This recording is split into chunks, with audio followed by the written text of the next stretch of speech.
सत्य यानी अपने ट्रू नेचर में एस्टेब्लिश होना। असत्य क्या है? जो बदल जाता है। हमारा सत्य। शरीर बदल रहा है, वातावरण बदल रहा है, लोग बदल रहे हैं, लोगों के विचार बदल रहे, भावनाएं बदल रही है। ये असत्य के प्रति सजग होते हुए क्या नहीं बदल रहा है, तो मेरे अंदर कुछ तो ऐसा है जो नहीं बदलता है। उसमें स्थित होने की चेष्टा रखना ही सत्य कहलाता है। वो मेडिटेशन में ही होता है ना। हमारा जो है चेंज हो रहा है वो सत्य नहीं है, अनचेंजिंग है। जो चेंज होता हुआ महसूस करता है वही नॉट चेंजिंग होता है। हम्म।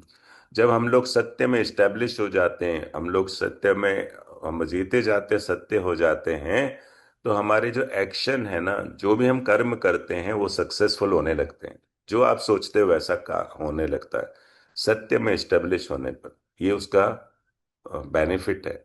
हम्म। आ, इसका मतलब ये नहीं कि फेलियर नहीं आएंगे हमारे जीवन में, लेकिन अल्टीमेटली जो है वो आपको सक्सेस की ओर ही ले जाएगा। ये होता है अगर हम सत्य को इस्टेब्लिश करते हैं। इसीलिए कहते हैं सत्य परेशान जरूर हो सकता है, पराजित कभी नहीं हो सकता है। ये सत्य के साथ रहना इसलिए जरूरी है। बोलो, सत्य परेशान हो सकता है लेकिन पराजित नहीं। कुछ फेलियर देखना पड़े, कुछ अपमान हो जाए, लेकिन आपका सत्य में रहना अपने आप ही आपको सक्सेस की ओर ले जाता है। तो सत्य में हमने क्या देखा? एक तो इंटेंशन सही रखना है ना। शुद्ध भाव रखने से फिर आप कुछ भी बोल रहे हो, एक्ट कर रहे हो, इट्स ओके, पर भाव शुद्ध होना चाहिए।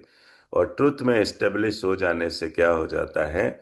हम अपने ट्रुथ में स्टेब्लिश होने का मतलब है अनचेंजिंग नेचर के प्रति सजग होना, है ना। सब कुछ बदल रहा है पर कुछ तो है मेरे अंदर जो नहीं बदलता है, उसके प्रति सजगता लाना, उस सत्य के साथ रहना। इसलिए हम कहते हैं ना, ओम असतो माँ सदगमय, तमसो माँ ज्योतिर्गमय, मृत्योर्मा अमृतम गयम। असत्य से सत्य की ओर मेरी जर्नी चले। यानी ये जो बदलता हुआ संसार है, बदलता हुआ जो भी सिस्टम है, उससे मैं मुक्त होकर के सत्य की ओर जाऊं, जो नहीं बदल रहा है वहां तक कनेक्ट हूं। यस। और जब हम स्ट्रांगली स्टेब्लिश होने लगते हैं सत्य में, तो हमारे हर काम सक्सेसफुल होते हैं। फेलियर आएंगे तो भी वो सक्सेस की ओर ही ले जाएंगे। डन। अच्छा है ना ये ट्रुथ के प्रति सजगता। कई बार हम बोलते हैं सत्य यानी सब सच्ची बात बोलो। अब आपको आपका भाव है कुछ खुद का लाभ करना, किसी का नुकसान करना। जैसे एक एग्जाम्पल देते हैं कि एक गाय को मारने के लिए एक व्यक्ति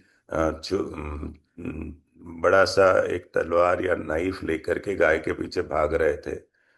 और गाय जो है एक ब्राह्मण के घर के पीछे छुप गई। तो ब्राह्मण को उसने पूछा, आके आपने गाय देखी है? तो ब्राह्मण जनरली वहां ब्राह्मण कभी झूठ नहीं बोलते हैं, है ना। ऐसे कहा जाता था उस समय। अभी नहीं बोलना चाहिए ब्राह्मण को, लेकिन उन्होंने क्या सोचा, अगर मैं सच बोलूंगा तो ये गाय कट जाएगी, मर जाएगी। तो भाव था उस गाय को बचाना। तो उन्होंने कहा कि नहीं, मैंने गाय को नहीं देखा है। तो भाव क्या था? उस गाय का रक्षा करना। तो वो रक्षा करने के उद्देश्य से झूठ बोला, वो भी सत्य माना जाता है। ये बात समझ में आ रही? इंटेंशंस, हमारे इंटेंशन चेक करते रहना है ना।